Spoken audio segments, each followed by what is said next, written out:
कैसे हैं आप लोग। देखो, आज हम लोग केमिस्ट्री का पहला चैप्टर 12th का ऑब्जेक्टिव पढ़ेंगे। अब पहला चैप्टर है आपका विलियन।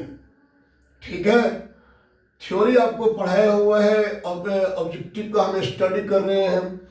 आपको पता है कि एनसीईआरटी ऑब्जेक्टिव नहीं लिखता है, तो मैंने भारती भवन का किताब का चयन किया है। फिजिक्स में भी भारती भवन का ऑब्जेक्टिव आपको बताया गया है, क्योंकि भारती भवन जो है ये कॉलेज बुक है और इससे बाहर एग्जाम में ऑब्जेक्टिव नहीं आता है, चाहे वो फिजिक्स हो या केमिस्ट्री हो या बायोलॉजी हो या मैथमेटिक्स हो। इसलिए आप ध्यान से समझेंगे। पहला क्लास है आज, इसमें टोटल 28 ऑब्जेक्टिव है, जिसमें हम 2 वीडियो में ऑब्जेक्टिव पढ़ाएंगे। चलो देखो, पहला क्वेश्चन क्या लिखा हुआ है। कहता है कि एक मोलर जलीय विलयन में विलय का मोल प्रभाव है।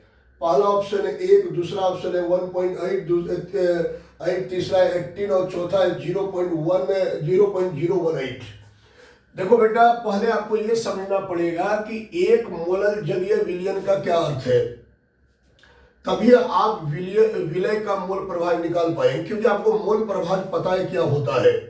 ठीक है, मोल फ्रैक्शन क्या होता है इसके बारे में आपको पता है, क्योंकि मैं पढ़ाया हूं कि अगर किसी विलयन में 2 अवयव हो ए और बी, तो अवयव ए का जो मोल प्रभाव होगा वो होगा एक्स ए इक्वल टू या जाई ए इक्वल टू अवयव ए का मोल डिवाइडेड बाय विलयन में उपस्थित कुल अवयवों का मोल, या विलयन में अवयव का कुल मोल।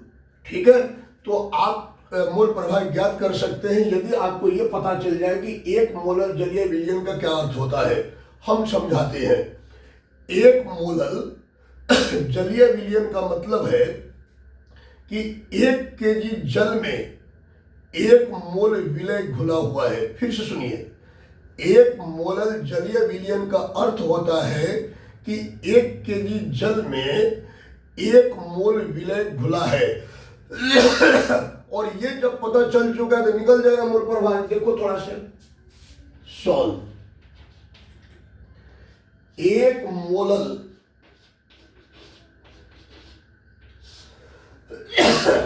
जलीय विलयन का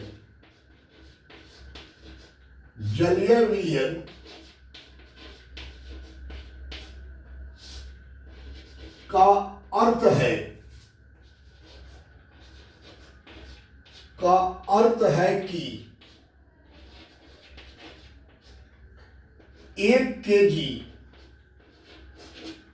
1 केजी जल में, जल मतलब पानी, 1 केजी जल में 1 मोल विलय घुला है।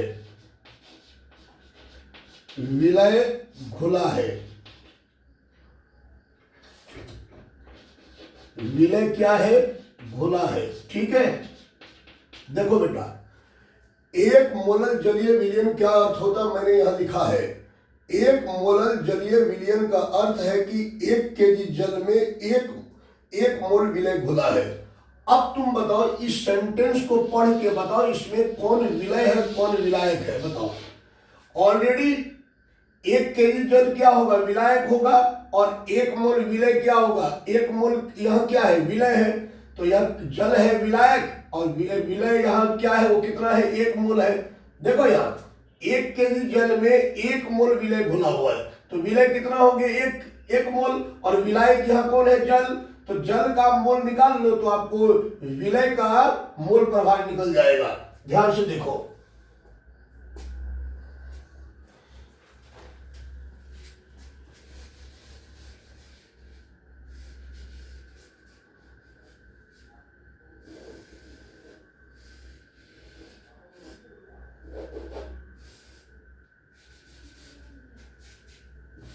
देखो तो विलय का मोल कितना दे रखा है बेटा? विलय का मोल दे रखा है 1 मोल।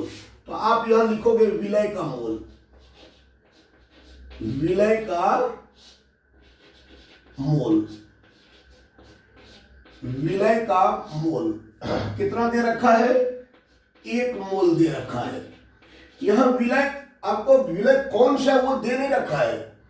देखो, 1 मोलर जलीय विलयन का अर्थ क्या है वो लिखे हैं। इसका अर्थ है कि 1 केजी जल में 1 मोल विलय घुला हुआ है। तो भैया विलय जो भी हो यहाँ पर जल में, मान लीजिए नमके है, तो अगर 1 मोल जलीय विलयन में नमक घोला हुआ है, नमक है, तो इसका मतलब 1 केजी जल में 1 मोल नमक घोला हुआ है। तो यहाँ विलय तो दे में रखा है कौन सा विलय है, लेकिन एक मोलर जलीय विलयन का अर्थ यही हुआ कि 1 केजी जल में 1 मोल विलय घुला हो। तो इसलिए विलय का मोल कितना हो गया, विलय का मोल हो गया 1 मोल। अब आप क्या निकाल लो, विलायक का मोल निकालते हो। विलायक यहाँ कौन है, जल है, तो आप लिखो विलायक का मोल। विलायक कौन है बेटा, यहाँ जल है, तो जल का मोल लिखो, जल का मोल। जल का मोल बराबर क्या होता है बताओ, मोल बराबर क्या होता है, भार बट्टा मोलर भार। भार बोले तो दिया हुआ भार, दिया हुआ भार, और डिवाइडेड बाय क्या हो जाएगा, मोलर भार। मोलर भार यही ना होता है। अब तुम बताओ क्या हो जाएगा, या विलय का मोल, विलायक का मोल, विलायक कौन है, जल है, जल का मोल इक्वल टू क्या हुआ बेटा, दिया हुआ भार। देखो दिया हुआ भार कितना है, 1 केजी। तो 1 केजी को क्या लिख सकते हो तुम, 1000 ग्राम लिख सकते हो, डिवाइडेड बाय क्या है, जल का मोलर भार। किसका मोलर, क्योंकि यहाँ विलायक कौन है, जल है, तो जल का दिया हुआ भार बटे जल का मोलर भार हो जाएगा। जल का मोलर भार कितना होता है, जल का मोलर भार होता है 18 ग्राम पर मोल। पढ़े हो ना, जल का मोलर भार कैसे निकालते हो, क्योंकि हम जानते कि जल का अणु होता है H2O, 1 हाइड्रोजन का भार होता है 1 ग्राम, तो 2 हाइड्रोजन का हो जाएगा 2 ग्राम। अब प्लस 1 ऑक्सीजन है, तो 1 ऑक्सीजन का होता है 16, तो 16 2 18 हो जाएगा ग्राम पर मोल, ग्राम पर मोल। ठीक है, अब आप यहां ग्राम से ग्राम कैंसिल कर दीजिए, तो आपको यहां मिल जाएगा विलायक। विलायक कौन है यहां, विलायक यहां जल है, जल का मोल। तो जल का मोल कितना आ गया आपको, ये आ गया आपका मोल ऊपर चला जाएगा, तो ये हो गया 1000 और डिवाइडेड बाय 18 मोल। अब आपको करना क्या है कि 1000 में 18 से भागा दीजिए, 1000 में 18 से भागा दीजिएगा तो ये आएगा 55.56 आएगा, इतना मोल आ गया। अब देखिए विलय का मोल आपको पता है कितना है, 1 मोल, और विलायक का मोल कितना है, 55.56 मोल। तो आप देखिए कि विलियन का टोटल मोल कितना होगा, तो आप यहां लिखिए विलियन का कुल मोल, विलियन का कुल मोल। विलियन का कुल मोल क्या हो जाएगा, विलियन का कुल मोल का मतलब क्या, विलियन में तो ये चीज ना होता है, एक होता है विलय, एक होता है विलायक। तो विलय का मोल कितना है 1, और विलियन, ध्यान अरे आप क्या निकाले, आप विलियन का कुल मोल भैया। तो विलियन में क्या क्या होता है, विलय और विलायक होता है। तो विलय कितना है 1 मोल, और विलायक कितना है 55.56 मोल। तो विलियन का कुल मोल क्या हो जाएगा, 1 मोल, मतलब विलय का मोल प्लस विलायक का मोल, मतलब 55.56 मोल हो जाएगा। होगा कि नहीं बताइए, ये हो जाएगा, जोड़िए इसको, ये कितना हो जाएगा 56.56 मोल हो जाएगा। होगा कि नहीं हो, तो बताइए। अब आपको देखिए, अब आपको निकालना क्या है, कहता है विलय का मोल प्रभाव बताइए। तो आप लिखिएगा विलय का मोल प्रभाव, प्रश्न से विलय का मोल प्रभाव, विलय का मोल प्रभाव। तो विलय का मोल प्रभाव क्या हो जाएगा बताइए, तो ये हो जाएगा विलय का मोल, विलय का मोल डिवाइडेड बाय क्या हो जाएगा, विलियन का कुल मोल, विलियन का कुल मोल, कुल मोल। होगा कि नहीं बताओ। अरे यार मोल प्रभाव बराबर क्या होता है, विलियन का यदि मोल प्रभाव निकाल रहे हो तो विलियन में 2 चीज होते हैं, विलय और विलायक। अगर विलय का मोल प्रभाव निकालो तो क्या होगा, विलय का मोल प्रभाव इक्वल टू विलय का मोल डिवाइडेड बाय विलियन का कुल मोल। तो विलय का मोल कितना है देखिए, तो विलय का मोल है 1 मोल, तो 1 मोल हो जाएगा अब विलियन का कुल मोल कितना है? 56.56 मोल है कि नहीं? तो मोल से मोल कट जाएगा, क्या बचा? 1/56.156। अब 1 में जब इतना सा भागा दीजिएगा तो आएगा 0.0177 आएगा, और इसको आप अप्रोक्सीमेटली लिख सकते हैं, राउंडिंग करके लिख सकते हैं 0.018। यही आंसर होगा। अर्थात आप देखिए कौन ऑप्शन राइट है, तो आपका ऑप्शन नंबर डी होगा सही। तो आंसर आप डी लिख सकते हैं। क्या लिख सकते हैं? डी। क्या आपको समझ में आया? तो ये पहला क्वेश्चन हमने हल किया। सेकंड क्वेश्चन यहां लिखा हुआ है, कहता शुद्ध जल की मोलरता बताइए। मोलरता बताना है। मोलरता को कैपिटल एम से दर्शाते हैं। अब मोलरता बराबर क्या होता है? विलय का मोल डिवाइडेड बाय विलियन का आयतन लीटर में। पढ़े हो ना? तो शुद्ध जल की क्या निकालना है? मोलरता। आपको यहां देखे शुद्ध जल की मोलरता निकालना। देखो जल्दी इसको नोट करो तो हम बताते हैं सेकंड क्वेश्चन।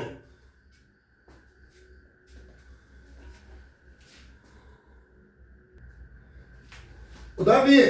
चलिए दूसरा क्वेश्चन क्या कहता है कि शुद्ध जल की मोलरता होती है। बेटा ये ऑप्शन दे रखा है, ध्यान से सुनिएगा, बहुत सुंदर क्वेश्चन है, ये कई बार पूछ चुका है।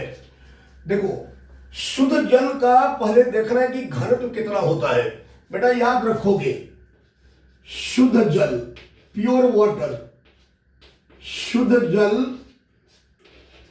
का घनत्व, शुद्ध जल का घनत्व होता है बेटा 1 ग्राम पर ml या फिर 1 kg पर लीटर। देखो शुद्ध जल का घनत्व हम या तो 1 ग्राम पर लीटर पर मिलीलीटर या फिर 1 kg पर लीटर लेते हैं। अब आप निकाल लो शुद्ध जल का आयतन, शुद्ध जल का आयतन, शुद्ध जल का आयतन, शुद्ध जल का आयतन, शुद्ध जल का आयतन कितना होगा? बेटा आप जानते हो, आप क्या जानते हो? आप जानते हो कि घनत्व बराबर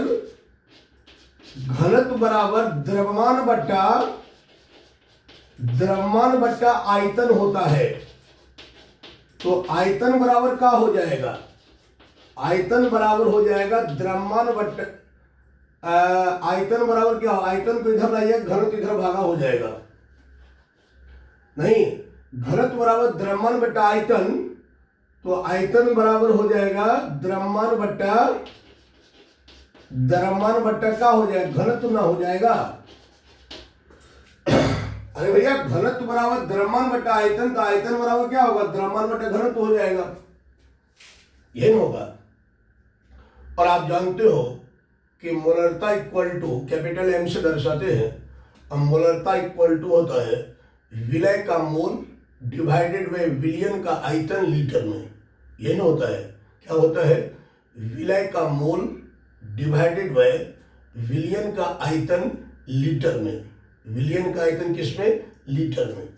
तो आप विलियन का आयतन निकालोगे तो शुद्ध जल का जो घनत्व होता है वो होता है 1 ग्राम पर ml या होता है 1 kg पर लीटर। ठीक है। तो अब आप यहाँ पर ठीक है, शुद्ध जल का घनत्व होता है 1 ग्राम पर ml या 1 kg पर लीटर। शुद्ध जल का आयतन निकालोगे तो आयतन बराबर होता है द्रव्यमान बट्टे घनत्व। यही होता है, क्या होता है? द्रव्यमान बट्टे घनत्व। एक काम कीजिए, आप शुद्ध जल का द्रव्यमान ही निकाल लीजिए। क्या निकाल लीजिए? द्रव्यमान। ज्यादा अच्छा रहेगा आयतन के बदला में। शुद्ध जल का द्रव्यमान, शुद्ध जल का द्रव्यमान को आप भार भी लिख सकते हैं, द्रव्यमान या भार। ठीक है, निकाल लीजिए। आप बताइए घनत्व बराबर द्रव्यमान बटा आयतन, तो द्रव्यमान बराबर क्या हो जाएगा? द्रव्यमान बराबर घनत्व गुना आयतन ना हो जाएगा? या आप आयतन गुना, अरे घनत्व बराबर द्रव्यमान बटा आयतन, तो द्रव्यमान बराबर क्या? आयतन गुना घनत्व। आयतन गुना क्या? घनत्व। नहीं होगा? तो ये हो जाएगा शुद्ध जल का द्रव्यमान इक्वल टू शुद्ध जल का आयतन गुना शुद्ध जल का घनत्व। शुद्ध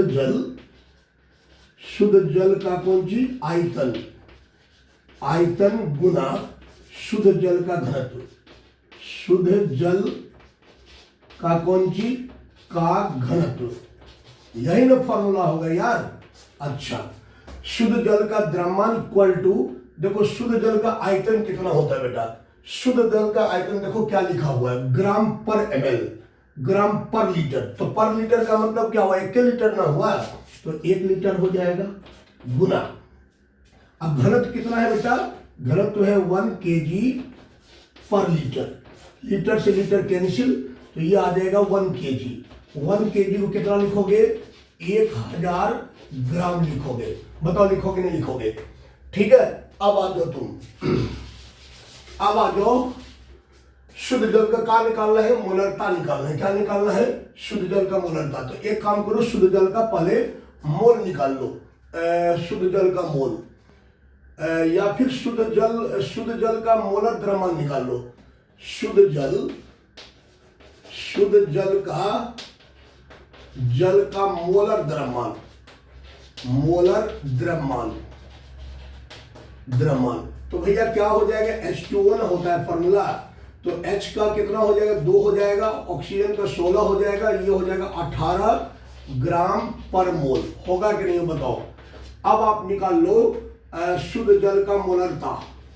शुद्ध जल का कौन सी का मोलरता, शुद्ध जल का मोलरता क्या हो जाएगा बेटा, शुद्ध जल का मोलरता हो जाएगा शुद्ध जल का मोल और डिवाइडेड बाय, अरे शुद्ध जल का मोलरता हो जाएगा शुद्ध जल का मोल डिवाइडेड बाय विलियन का आयतन लीटर में, या फिर आप कह सकते हो विलय का मोल डिवाइडेड बाय विलियन का आयतन लीटर में। विलय का मोल डिवाइडेड बाय विलियन का आयतन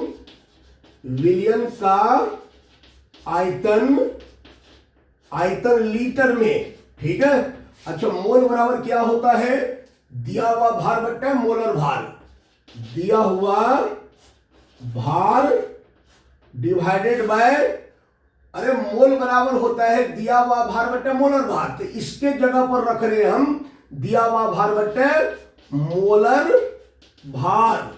अब गुना क्या है, गुना है विलियन का आयतन, विलियन का आयतन किस में, आयतन लीटर में, तो बराबर हो जाएगा दिया हुआ भार कितना है बेटा, दिया हुआ भार है 1000 ग्राम, तो आप लिखो 1000 ग्राम डिवाइडेड बाय मोलर भार कितना है 18 ग्राम पर मोल, मल्टीप्लाई विलियन का आयतन लीटर में। तो विलियन का आयतन लीटर में कितना है, देखो यहां लिए है, यहां पर देखो 1 लीटर, तो ये हो जाएगा 1 लीटर। ठीक है, तो यहां से क्या होगा, ग्राम से ग्राम कट जाएगा और ये क्या होगा 1000 डिवाइडेड बाय 18 और मोल ऊपर चला जाएगा मोल पर लीटर, और इसको भागा दोगे तो ये आएगा 55.56 मोल पर लीटर। मोल पर लीटर किसका मात्रक होता है, मोलरता का। तो देखो इसका आंसर क्या होगा, इसका आंसर बेटा राइट ए होगा, तो आंसर ए लिख सकते हो आप। क्या समझ में आया? तो मैंने 2 क्वेश्चन पूरा कराया है, अगला क्वेश्चन हम लिखेंगे, ध्यान से देखो। आज जो क्वेश्चन नंबर 3 कहता है कि 0.2 m H2SO4 विलियन की सांद्रता ग्राम प्रति लीटर में होगी। भैया m का मतलब क्या है, भैया कैपिटल M है, यहां देखो भैया m का मतलब है मोलरता। क्या है, मोलरता, और मोलरता का यूनिट क्या होता है, ग्राम पर लीटर।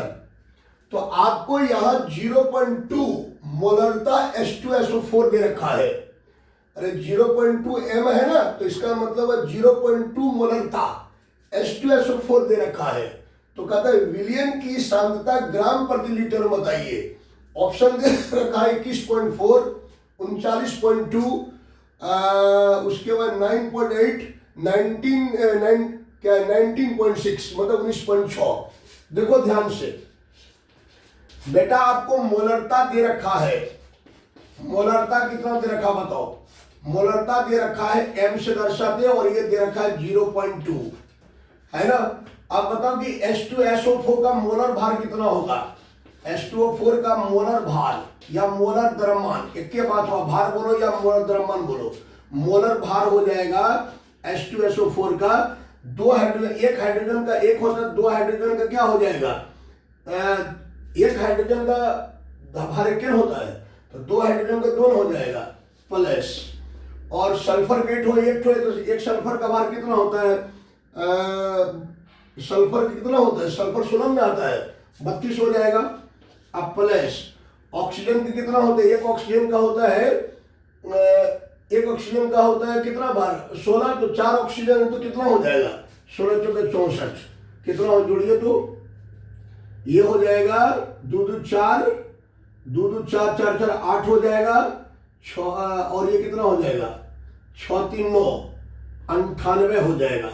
इतना ग्राम पर मोल आ गया, ठीक है। ये क्या निकल गया? H2SO4 का मोलर भार।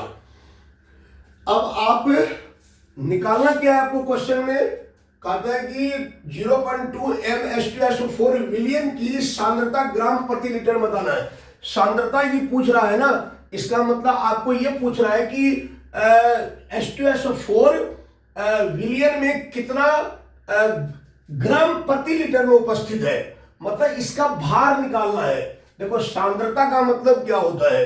सांद्रता का मतलब होता है विलियन में उपस्थित विलय का, सांद्रता का मतलब होता है विलियन में उपस्थित विलय की मात्रा। विलियन में उपस्थित विलय की मात्रा, मात्रा का तात्पर्य किससे होता है? भार से।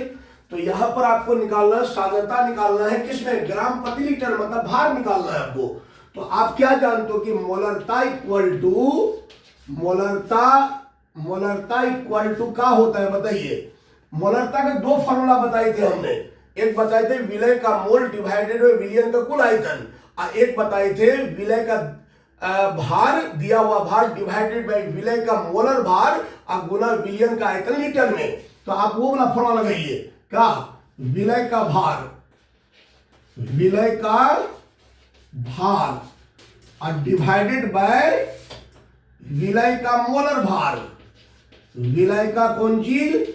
मोलर भार, मोलर भार, अब मल्टीप्लाई विलियन का आयतन, विलियन का आयतन, विलियन का आयतन किसमें? लीटर में।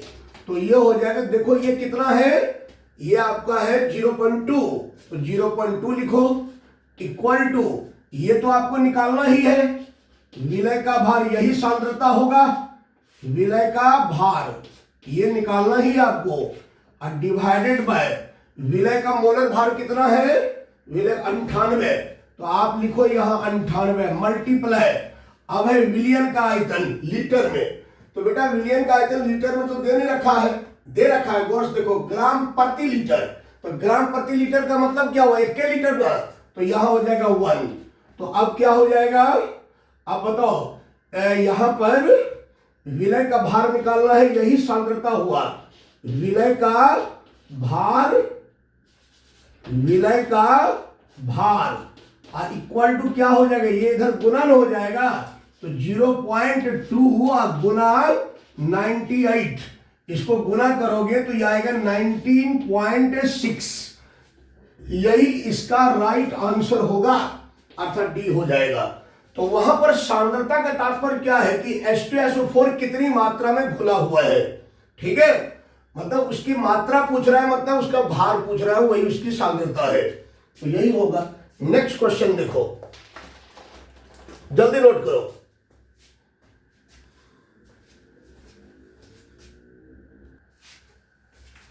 आइए नेक्स्ट क्वेश्चन, क्वेश्चन नंबर 4, कहते हैं किसका वाष्प दाब न्यूनतम होगा? बेटा वाष्प दाब पूछ रहा है कि यह 4 ऑप्शन दे रखा है, अब पूछ रहा है किसका वाष्प दाब न्यूनतम होगा। देखो ध्यान से, पहला ऑप्शन है 0.1 मोलर BaCl2 विलियन। एम कैपिटल एम मोलरता को दर्शाता है, 0.1 मोलरता BaCl2 विलियन, आप एम ही पढ़िए। 0.1 एम फिनॉल विलियन, 0.1 एम सुक्रोज विलियन, 0.1 एम सोडियम क्लोराइड विलियन। ये 4 ऑप्शन दे रखा, पूछ रहे हैं किसका वाष्प दाब न्यूनतम होगा। बेटा एक बात ध्यान देना थोड़ा सा, ये फॉर्मूला याद रखना, थ्योरी में भी पढ़ाया है। देखो ये जो वाष्प दाब होता है, वाष्प दाब ये इन व्युत्क्रमानुपाती होता है, किसका? कणों की संख्या के, कणों की संख्या, कणों की संख्या का व्युत्क्रमानुपाती होता है। ध्यान से देना, वाष्प दाब जो होता है ना, ये कणों की संख्या के व्युत्क्रमानुपाती होता है। अणु के कणों की संख्या, मतलब कणों की संख्या जितना ज्यादा होगा वाष्प दाब उतना कम होगा, कणों की संख्या जितना कम होगा वाष्प दाब उतना ज्यादा होगा। तो आप ऑप्शन देखो, पहला है 0.1 एम BaCl2, दूसरा है 0.1 एम फिनॉल विलियन, तीसरा है 0.1 एम सुक्रोज विलियन और चौथा है 0.1 एम सोडियम क्लोराइड। बेटा आपको पता है कि ये जो फिनॉल विलियन है और सुक्रोज विलियन है, ये आयन में नहीं टूटता है, ये दोनों आयन में नहीं टूटता है। आयन में कौन टूटता है? सोडियम क्लोराइड और BaCl2। देखो अब आपको देखना है कि इसमें कितने कण हैं और इसमें कितने कण हैं। आयन में तोड़ को देखो, पहले इसको तोड़ो, BaCl2, इसको जब आप जल में डालोगे, कहां डालोगे? जल में, मतलब एक्वस कराओगे, तो ये होगा Ba2 प्लस अब प्लस 2Cl- हो जाएगा।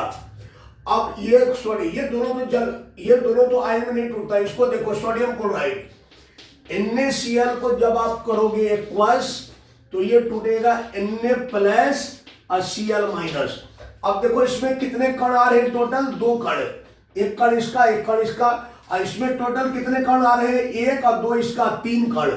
और क्या है, कणों की संख्या ज्यादा हो तो वाष्प दाब कम होगा, और पूछ रहे किसका वाष्प दाब कम होगा, तो इसका आंसर ए हो जाएगा बेटा।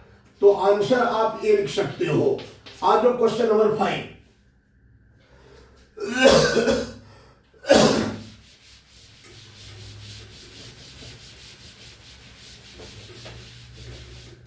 देखो क्वेश्चन नंबर 5 क्या कहता है?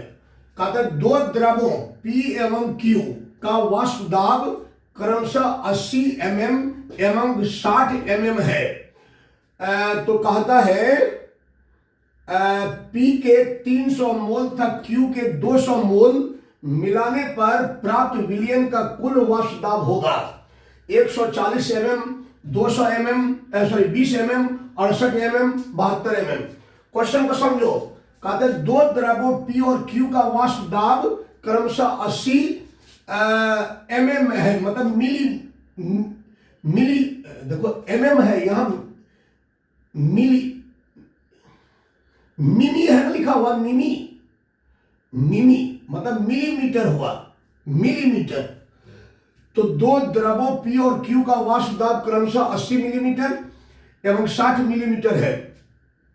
तो कहता है P के 3 मोल तथा Q के 2 मोल मिलाने पर प्राप्त विलयन का कुल वाष्प दाब क्या होगा? राउल्ट का नियम हम लोग पढ़े हैं, राउल्ट के नियम से यह हल होगा। देखो आपको मैंने पढ़ाया था, यहां कौन कौन द्रव है? एक द्रव P है और एक द्रव Q है, ठीक है। दो द्रव है जिसका वाष्प दाब आपको दे रखा 80 और 60, 80 मिली और 60 मिली, मतलब 80 मिलीमीटर 60 मिलीमीटर। तो आपको यहां दो द्रव है, तो द्रव P सॉल्व करें। द्रव P जो है इसका क्या दे रखा है? दाब दे रखा है। द्रव P का दाब, द्रव P का दाब कितना दे रखा है? द्रव P के दाब को क्या लगेगा? द्रव P यदि है तो शुद्ध द्रव होगा ना, अशुद्ध द्रव के दाब को क्या लिखते हैं, पी नॉट। ठीक है, पी नॉट इक्वल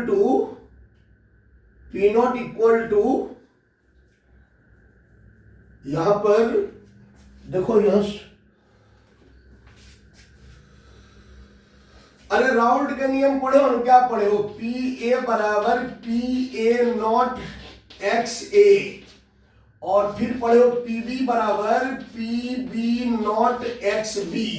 तो कुल दाब का फॉर्मूला नहीं पढ़े हो, कुल दाब का फॉर्मूला पढ़े हो, क्या पढ़े हो, तो P A plus P B, और यहां पी ए कितना हो गया, P A naught X A plus P B naught X B, यही ना होगा। तो यहां पर एक द्रव पी दे रखा है, तो उसका दाब क्या लिखोगे, पी पी नॉट, और ये कितना दे रखा है, ये दे रखा 80 mm। चलो ध्यान से समझो। दूसरा द्रव Q, द्रव Q का दाब, द्रव Q का दाब, द्रव Q का दाब क्या लिखोगे, पी क्यू नॉट बराबर कितना दे रखा है, 60 mm। ठीक है, अब कहता है P का मोल कितना है, P के 3 मोल और Q के 2 मोल। P का मोल कितना है, P का मोल है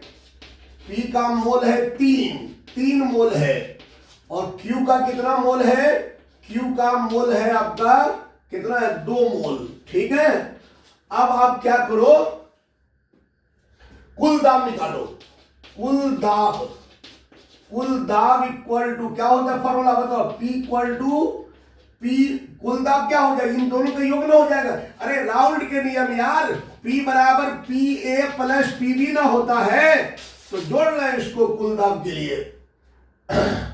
कुल दाब के लिए तो कुल दाब हो जाएगा, बताइए, कुल दाब हो जाएगा P का दाब प्लस Q का दाब, मतलब P प्लस पी क्यू। तो ये देखो P बराबर P कितना है, P है, अच्छा P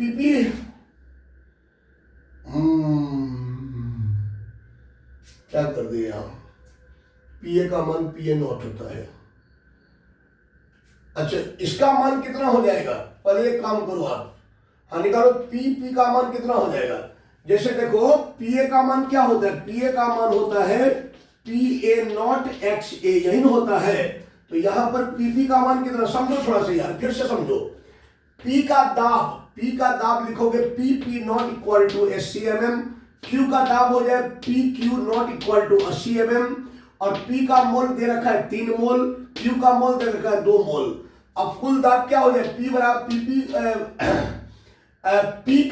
P यहां द्रव है, P का दाब प्लस Q का दाब। ठीक है, दाब को P में लिखते हैं। अब P कितना हो जाएगा भैया, ये जो P है ये हो जाएगा P नॉट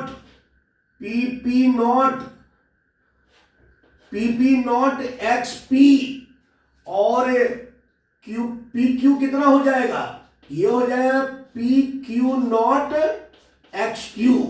तो यहां पुट करो PP not XP plus PQ not XQ। अब वैल्यू पुट करो, तो P बराबर PP नॉट, एक लाइन और लिखो, PP नॉट गुना, अब बताओ XP क्या है बेटा, XP क्या है बताओ, XP मोल प्रभाज ना है किसका, P का। तो P का मोल प्रभाज क्या हो जाएगा, P का मोल डिवाइडेड विलियन का कुल मोल। तो P का मोल क्या होगा, P का मोल होगा, P का मोल कैसे लिखोगे यार, P का मोल लिखोगे NP डिवाइडेड बाय विलियन का कुल मोल।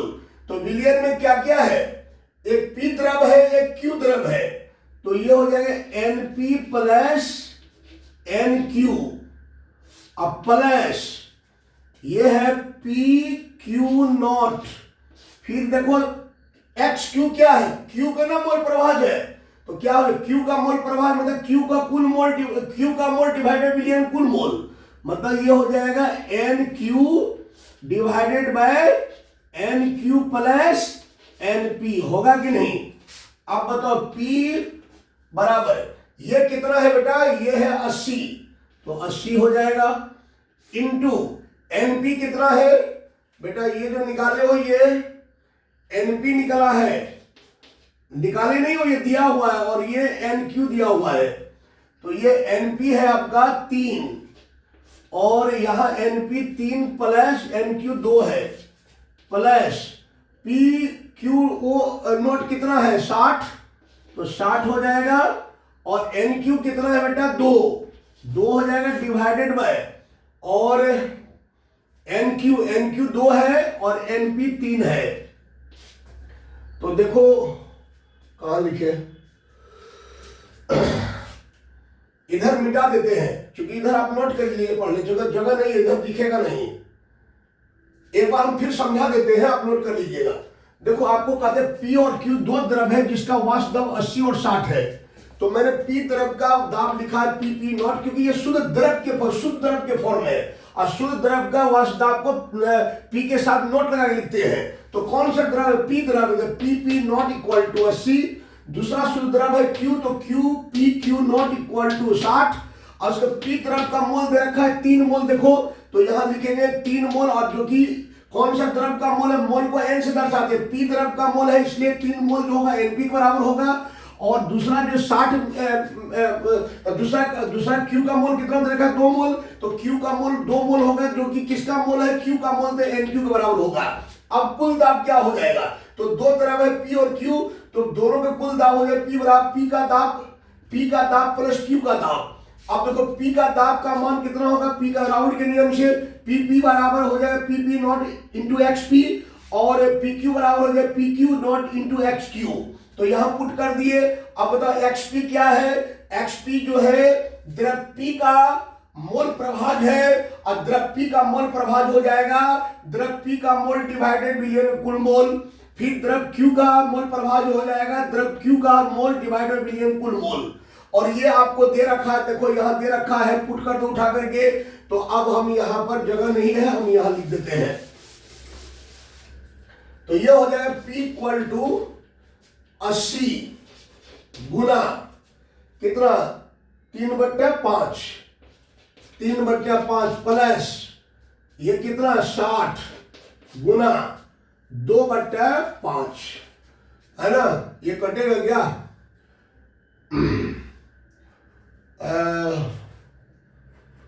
16 पंचा 80, 16 मर्त में। तो P इक्वल टू कितना मर्त कटेगा 5 3 56, 16 मर्त में कटा, और ये कटेगा क्या 12 पंचे 60, 12 मर्त में। तो ये हो जाएगा 16 48 प्लस 12 24। तो P इक्वल टू हो जाएगा 8 4 12 के 2 और 4 2 6 1 7, 72 होना चाहिए आंसर, 72 हो जाएगा 72 mm। ठीक है, देखो ऑप्शन है 140 20 68 72, यह होगा नंबर डी आंसर राइट होगा। आई होप कि आपने समझा होगा। चलो नेक्स्ट क्वेश्चन हम लोग देखेंगे, क्वेश्चन नंबर 6।